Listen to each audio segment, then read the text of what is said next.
अस्सलाम वालेकुम गाइस, कैसे हैं आप लोग। उम्मीद करता हूँ आप लोग खैरियत से होंगे। मेरा नाम रहीम कोहली और मेरे चैनल का नाम तियाची है। तो गाइस, सबसे पहले आप लोग मेरे चैनल को सब्सक्राइब करें, लाइक करें, घंटी के निशान को दबाना ना भूलें ताकि मेरी हर वीडियो आपको एक टाइमली अंदाज में मिल सके। आज हम जिस ड्रामे का रिव्यू कर रहे हैं वो जिसका बहुत इंतज़ार था कि कब आएगा कब आएगा कब आएगा। बहुत अच्छी लव स्टोरी होगी, ये होगा वो होगा, सस्पेंस थ्रिल से, फाइट से, एक्शन से ये भरी पड़ी है, रोमांस से।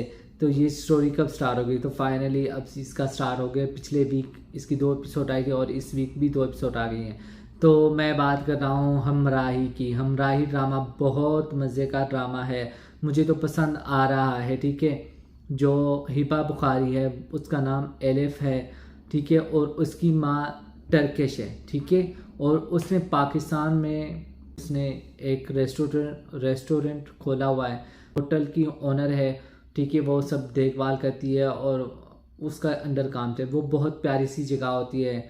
तो वहाँ पर ना दानिश तैमूर भी आता है। ठीक है, उसका नाम अभी मुझे, उसके कैरेक्टर का नाम मुझे अभी याद नहीं है दानिश के। ठीक है, जुरैन बाबा के जुरैन होता है कि क्या होता है। फिर वो भी आता है। वो उसके साथ उसकी मदर की दोस्ती होती है, तो उस वजह से वो मरियम के साथ उसकी अच्छी दोस्ती होती है। फिर वो एक दूसरे से बातें जाते करते हैं। ठीक है, और ऊपर से जो जुरैन का फादर है दानिश तैमूर का, वो इतना घटिया बंदा है। वो एक कब्ज़ा माफिया है, लोगों की ज़मीनें हथियाता है, उन पर कब्ज़ा करता है। ठीक है, फिर दानिश तैमूर को अभी नहीं पता कि उसका बाप ये काम करता है, लेकिन उसे कुछ ना कुछ समझ आता है कि मेरे बाप कोई अनलीगल काम करता है। तो वो उससे पूछने की भी कोशिश करता है। वो कहता है कि आपने मेरे लिए कोई टाइम नहीं निकाला, मेरी माँ मर गई, लेकिन आपका मैं एहसान मानता हूँ कि आपने शादी नहीं की। आप नहीं चाहते कि कोई सुतीली माँ आए और मुझ पर वो सख्तियाँ डाले जो शायद मेरी अपनी माँ मुझ पर ना डाले। तो आपका ये एहसान है कि आपने दूसरी शादी नहीं की, अदरवाइज़ आपने मुझे कोई तवज्जो नहीं दी। स्कूल में जब मैं पढ़ता था, छोटा था, तो उस वक्त एक लड़के से मेरी लड़ाई हो गई थी और उसने मुझे मारा था। हालांकि सर से खून भी आ गया था। जिसने मारा था उसके पेरेंट्स आ गए थे, लेकिन आप नहीं आए थे। ठीक है, आपसे मुझे बहुत शिकवा है। ठीक है, लेकिन मुझे ये समझ नहीं आ रहा कि ये जो इस ड्रामे में दानिश तैमूर का फादर है, वो उसने दूसरी शादी भी नहीं की, उसने अपने बेटे को भी तवज्जो नहीं दी।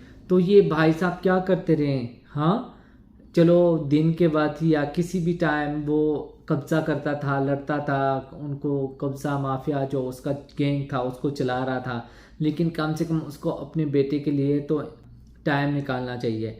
ऊपर से उसने एक आया रखी थी। ठीक है, वो आया आया के अपने मसले मसाइल है, वो हर वक्त दुखी रहती है, उसकी अपनी बेटी परेशान है, उसके जहेज़ का मसला होता है, तो वो गाड़ी लेकर उसे दे देता है। तो शाहनवाज कहता है कि तुम मेरे बेटे की आया हो तो नौकरानी ही। ठीक है, तुम ऐसा ऐसा इस तरह इमोशनल करके मेरे बेटे को लूट रही हो।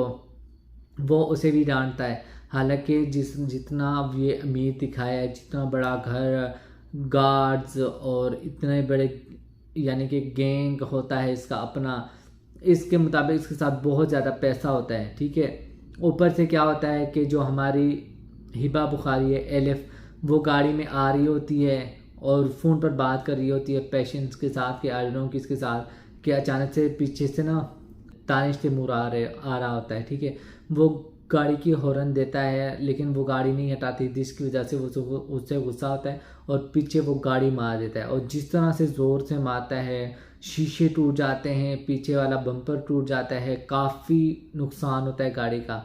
ठीक है, और दानिश तैमूर 1 मिनट के लिए भी नहीं रहता कि कौन था, कैसे था, क्या है, और उसे क्रॉस करके चला जाता है। और एलिफ को यहाँ पर बहुत ज़्यादा गुस्सा होता है। फिर वो गाड़ी बीच में सड़क के रोक देती है, जिसके वजह से ट्रैफिक जाम होते हैं, पुलिस वाले आते हैं। फिर वो गाड़ी का नंबर बताती है। जब उन लोगों को पता चलता है कि ये तो जुरैन की गाड़ी का नंबर है, तो वो लोग डर जाते हैं। वो कहते हैं कि तुम रफा दफा बात करो। वो कहते हैं नहीं, मुझे ना जाना चाहिए, अपने नुकसान जो मेरा नुकसान हुआ है मुझे उसका हर जाना चाहिए। तो वो लोग नहीं दे रहा था। ठीक है, फिर वो दानिश तैमूर से उसकी मुलाकात होती है। फिर वो कहता है कि नहीं, मुझे तुम्हें कुछ भी नहीं देना। ठीक है, तुम वो सब तुम्हारा कसूर था। तो वो उन दोनों की अनबन होती, वो उसे सिर्फ छेड़ रहा होता है, हालांकि उसे भी पता होता है कि उसका नुकसान हुआ है, मुझे पैसे देने चाहिए। वो बस उसे छेड़ रहा होता है। जिस तरह वो गुस्सा करती है, वो कहते हैं मैं पैसे लूँगी, मैं तुमसे कुछ भी हो जाए मैं तुमसे पैसे लूँगी, ठीक है। तो फिर वो बस छेड़ रहा होता है। उसके बाद वो लड़की क्या करती है, ठीक है, वो उसके घर पहुंच जाती है। जब घर पे पहुंच जाती है उसके बाद कोई गार्ड उसे नहीं रोकता, ठीक है। वो सीधी धनधनाते हुए आती है और सीधा वो स्विमिंग पूल में आ जाती है जहाँ पर दानिश नहा रहा होता है। तो ये एक बहुत पर्सनल चीज़ होती है, जो एक बंदा नंगा पुंगा नहा रहा होता है, ठीक है। तो कोई लड़की आकर खड़ी हो और उसने देखा भी कि उसका बाप, उसका इतना बड़ा घर, इतने गार्ड्स, तो ये एक बहुत अमीर बंदा हो सकता है या एक डाकू हो सकता है जो मुझे नुकसान पहुंचा सकता है, लेकिन नहीं, वो धन धनाते वो तो एक बहादुर लड़की है, ठीक है। उसके बाद फिर एक रात वो आ रही होती है जिसकी वजह से उसकी गाड़ी ख़राब होती थी। हालांकि दानिश तैमूर आता है, उसे लिफ्ट देता है। वो कहते हैं आ जाओ मैं तुम्हें छोड़ दूँ। वो कहते हैं नहीं नहीं मैं नहीं आऊँगी। फिर अचानक से डाकू आते हैं, उसका बैग, मोबाइल, उसकी घड़ी सब कुछ छीन लेते हैं, ठीक है। फिर वो चला जाता है। फिर वो दानिश तैमूर वापस मुड़ कर आता है। वो कहते हैं मेरा मोबाइल सब कुछ छीन लिया, वो बंदे तुमने भेजे थे। फिर वो कहते हैं बहन मैंने नहीं भेजे, तुम आ जाओ मैं तुम्हें छोड़ देता हूँ। वो कहता है नहीं मैं नहीं आऊँगी, तुम एक घटिया इंसान हो, मैं पुलिस को फ़ोन करेंगे, मैं ये वो। फिर वो चला जाता है। उसके बाद फिर और बंदे आते हैं। वो कहते हैं कि अब तो इसके पास कुछ भी नहीं है, गाड़ी भी ख़राब है, तो चलो इसका फ़ायदा उठा ले। वो उसे छेड़ने की कोशिश करते हैं। तो उधर से दानिश तैमूर आता है, फिर वो गोली चलाता है, वो उन लोगों को डांटता है। वो कहते हैं ये तुम लोग मेरे बाप की गाड़ी को तुम लोग एक नाजायज़ गलत काम के लिए यूज़ कर रहे हो, कल को खुदा ना खासा तुम लोग फंस जाओगे ना, तो इस गाड़ी की वजह से मेरे बाप की रेपुटेशन ख़राब हो जाएगी। तो वो गाड़ी उसे छीन कर फिर उसे इज्जत के साथ ना छोड़ आते हैं, ठीक है। फिर वो अगले दिन पुलिस वाले के पास जाती है। वो कहते हैं मुझे रिपोर्ट लिखवानी है, ये वो। फिर वो जब को उसे पता चलता है कि अब क्या होगा, फिर वो उस आदमी को फ़ोन करता है, ठीक है, दानिश तैमूर के फादर को। फिर वो कहता है कि क्या है, क्या वजह है। फिर वो कहते हैं अगर आप लोगों ने मेरी जो मेरा हर्जाना है, मेरा नुकसान, ठीक है, वो आप लोगों ने नहीं भरा, तो मैं आप लोगों की वीडियो बना कर ना सोशल मीडिया पर डाल दूँगी, फिर आप जाने और लोगों का इंसाफ जाने। तो फिर वो डर की वजह से ना 10 लाख रुपए उसे भिजवा देता है। फिर वो खुश हो जाती है। फिर वो क्या करती है, फिर वो बार बार दानिश तैमूर को ना मैसेजेस करती है, हाँ तुमने क्या कहा था कि पैसे नहीं दोगे, देखो मैंने तुम्हारे बाप से ले लिए, मैंने ये कर लिया, मैंने वो कर लिया। वो उसे ये ताने वगैरह दे रही थी। उधर से वो मरियम जो होती है उसकी जगह जहाँ पर उसका रेस्टोरेंट होता है वहाँ पर वो कब्ज़ा माफिया वाले आ जाते हैं, लाला भी आ जाता है और इधर से दानिश तैमूर का बाप भी आ जाता है। वो लोग उसे तो कह रहे होते हैं कि पैसे ले लो जितने भी चाहिए, ये ब्लाइंड चिक है, इस पर ना अपनी मर्जी की रकम लिख लो, हम तुम्हें देने के लिए तैयार हैं। लेकिन मरियम कहते हैं मैं ये मेरे यहाँ पर यादें हैं, मैं नहीं जाना चाहती, मैं इसे अपनी मेरी ज़मीन है, मैं नहीं दूँगी, ठीक है। उसके बाद वो लोग आते हैं, वो तोड़ फोड़ करते हैं। और मुझे ये समझ नहीं आ रहा, अयूब खोसा होता है, अयूब खोसा वो सेम टू सेम, हालांकि पीटीवी के दौर से मैं इस आदमी को देख रहा हूँ, ये सेम टू सेम, ये बूढ़ा भी नहीं हुआ, वैसे का वैसे ही है।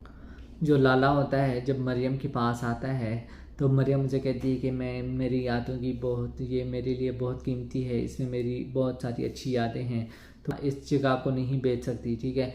तो फिर वो लाला इतना इमोशनल होता है, वो कहता है कि काश मुझे पता होता कि कोई ऐसा बंदा है जिसे यादों के लिए जी रहा है और ये है वो है, जिस तरह इमोशनल बातें करता है। मुझे ऐसा लगा कि वो शायद उसे प्रपोज करेगा, वो कहेगा तुम मुझसे शादी कर लो, तुम भी तनहा मैं भी तनहा, चलो शादी कर लेते हैं। लेकिन फिर वो बाद में कहता है कि तुम मेरी बहन हो, मैं तुम्हारी बहुत मदद करूँगा, कोई बंदा अगर आकर तुम्हें छेड़े या इस जगह से निकालने की कोशिश करे तो तुमने मुझे बताना है, ये लो मेरा नंबर। उसके बाद एलिफ का ना बर्थडे होता है, ठीक है। उधर से उसकी माँ केक बना कर रख लेती है। उधर से दानिश तैमूर के जो गुंडे होते हैं वो आते हैं, तोड़ फोड़ करते हैं। और यहाँ पर दानिश तैमूर आता है और वो सबको रोक लेता है।